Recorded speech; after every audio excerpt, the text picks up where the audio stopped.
Hey, replay viewers, this is Tim David, and this video is where I will reveal how I choose my speakers for the Next Stage Speaking Summit. So there is a link right over here. It's not a link, it's just a URL that you can go to check out this year's Next Stage Speaking Summit. We had a great time last year, doing it all again this year, and this is the list. This is the criteria that I use. There are 5 different categories that I look into to find out what is going to make a great speaker for my event. Now, this does not mean that this is the criteria that every person makes when they're booking speakers or hiring speakers. A couple things you need to know. The Next Stage Speaking Summit is a free event. We do not pay our speakers in the traditional sense. So here it is, category number 1, and this is in order, right? I start at the top, I find people to fill in those gaps, and then I move on down the list, and I'll explain a couple of other things later. Number one criteria that I look at is, can this person help me achieve the goal of this event? Can this person help me to achieve the goal of the event? Now that is flippin' huge, right? That is huge for any event planner, any meeting professional. We want to know, can this person help me achieve the goals of this event? Now, the goals of this event is a twofold: a give back to the speaking community and a growth opportunity for the Get Speaking Gigs community.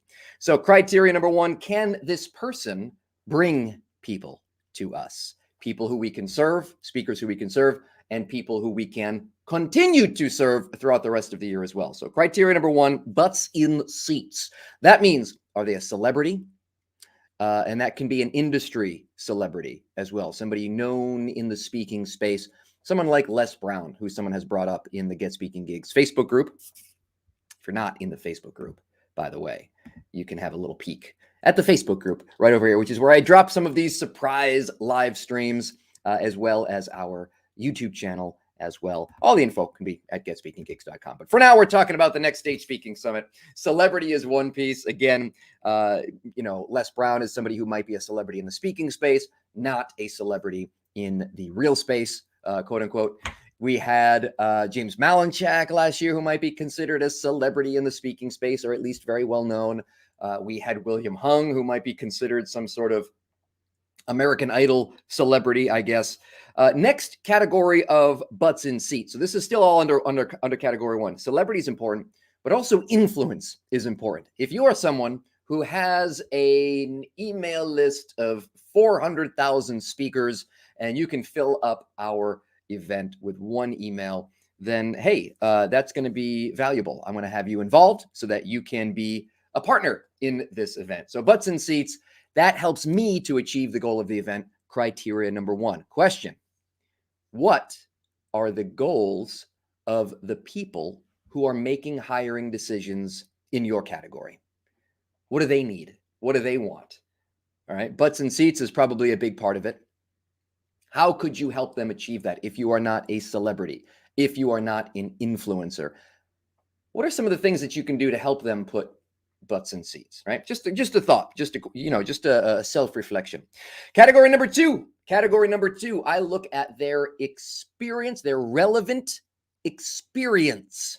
Okay. So does that mean that they've been in the speaking game for a long time? Maybe, right? This year we've got a few Hall of Fame speakers, right? That's maybe resume is a better word than experience, right? Because that is pretty impressive to have someone who has done hundreds or thousands of speaking engagements, and has earned their CPAE and has entered into the Hall of Fame. Less than 0.5% of speakers just in the National Speakers Association earn that distinction. So it is the highest honor, I believe, the NSA bestows upon others.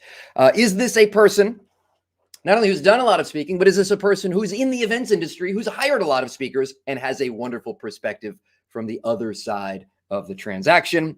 And is this person have on their resume, maybe they founded an organization, maybe they are leading an organization or a group or a program or something that is relevant for speakers.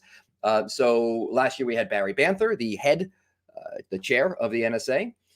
We had someone from eSpeakers and SpeakerFlow and, just different organizations that are closely aligned with the speaking industry, and their perspectives were incredibly valuable. This year, again, we get a lot of people in that category as well. All right, number three. Now, this is where I think the fact that this is number three might surprise a lot of people. Number three, is it a great topic? Is it a great topic? Let's say they can't put butts in seats. Let's say they don't have an impressive resume. Can they introduce something that is highly in demand? Can they touch on NFTs and how speakers can use Web3? Can they touch on, last year it was Clubhouse, or can they touch on, I don't know, publishing a book or something that is extremely relevant or in demand, or a lot of things that people are asking a lot of questions about, like where can I get speaker leads? We get a lot of people talking about where to find speaker leads this year. Big question. So is it a great topic? So something that's either in demand or brand new and speakers are curious about. So that's category number three, great topic. A lot of people might be surprised that great topic falls all the way to number three. But I'll tell you, this is not just how I think for the Next Stage Speaking Summit. This is how event professionals think. This is how corporations think when they're planning their events. They want butts in seats, they want resume, and then great topic falls next. All right, number four, diversity, equity, and inclusion. This is my checkpoint, or I look at the first three, butts in seats, resume, and I'm changing experience right now on my list to resume because I think that's a better word. Great topic. And then I want to make sure that I have done my job to look not just in certain categories, and I don't just mean race or gender, but I just mean like cliques, the good old boys clubs, the standard event speakers. I want to bring a conversation to the table. And in order to bring a conversation to the table, you've got to have different viewpoints. You've got to have different perspectives. And again, because the goal of this event is to serve and to grow, it makes zero sense for me to serve a tiny portion of my audience. It makes zero sense for me to only say, I'm going to stick with the pale and male club, right? We don't need any more speaker forum groups that are just the pale and male club. So I'm looking at, I want to bring in people of color. I want to bring in gender diversity. I want to bring in geographic diversity. We had people from South Africa last year. We had people from Australia last year, from Canada. We're going to have people from all areas of the world this year as well to get a, perspective on the speaking industry. Like, I think that's pretty important to bring perspective to events. And the event planners that you're working with, the meeting professionals that you're working with, they too are considering and concerned about bringing a full conversation to their event and to their topic. So diversity, equity, inclusion, this is where I sort of look back over, and it's not to say, here's what happened last year. All right, I'll just tell you what happened last year. Last year, I went through the first three, butts and seats, resume, great topic. And then I looked at diversity, equity, inclusion, and I said, we have a rainbow roster already, right? We have a rainbow roster already. And I'm super proud that it sort of worked out the way it worked out. I'm not a big fan of just sort of checking boxes and this and that, but I am a fan of prioritizing the perspectives of all different types of people. And then number five, last one, number five. Are they a great speaker? Whew. Did that hurt? Did that hurt to see that was my last criteria, my final criteria? Now, it still makes the top five. All right. These are still my five criteria that I'm really concerned with. Other stuff, I don't know, is their website pretty or whatever? I don't know, might be nice, but it's not a big deal. These are the five things I actually truly genuinely consider. And being a great speaker is something that might, after all is said and done, if I get to this place and someone really wants to speak, they're reaching out, I watch some of their videos and they're just so flippin' engaging. And at least, it's relevant, their topic, or at least I can have an engaging conversation. It's going to bring value to the event. by making it more entertaining, by making it more interesting and engaging. So if they are really good at doing virtual, right? If they got all the fancy camera angle switches and the faders and the, different effects, and they can, I don't know, draw on their whiteboard that lights up. I don't know. I think that'd be kind of cool to bring in someone who just is visually engaging, who is a master of the medium, a great speaker. So there you have it. I will show you up close and personal on my cell phone camera that we have my handwritten 5 categories: butts in seats, resume. And again, think of this as, what is the goal of the event? Is the speaker relevant? Can they help achieve the goal of the event? And quick shout out to Pamela for the Society of Happy People, SOHP.com. Little notebook here. Very cool. Anyway, butts in seats, resume. Do they do lots of speaking? Do they hire speakers? Are they higher up in a relevant organization? I'm just reading this out loud in case my handwriting is disastrous, which I know it is. Is it a great topic that might be in demand, my audience is very interested in, or something new that they didn't even know that they were interested in yet?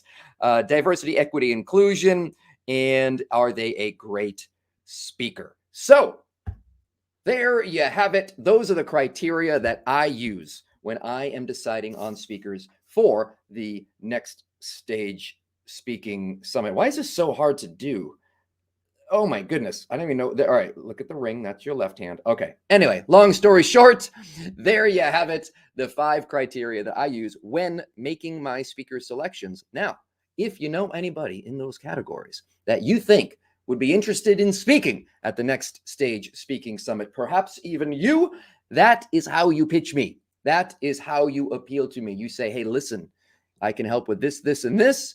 And if you can't, then hey, not to waste your time trying to get on a speaker roster if you're not relevant or what have you. So when you're doing your outreach, consider the criteria that the meeting professionals use. And it's not always the best speaker wins. It's not always the most famous celebrity wins. It's not always the best-selling author that wins. Sometimes there are a multitude of criteria. Sometimes there are combinations of criteria. And sometimes they already have the people that you think you're competing with, and they want somebody a little bit different. And then you can fall into that category. Maybe you have this new and interesting, great topic that would fit in very well with their event. So when considering doing outreach for bookings, always, always, always consider what is their perspective, what are they looking for. And having put on events like this myself, it is quite interesting to sort of, feel it and to know and to experience that it isn't always about the best speaker gets the gig. It isn't always the most famous speaker gets the gig. There's other criteria and other factors. All right, so that is it for this random surprise live stream. Please join us at getspeakinggigs.com for the email list. I will be sending out the replay of this to the email list. Enjoy, enjoy, enjoy, and as always, speak soon.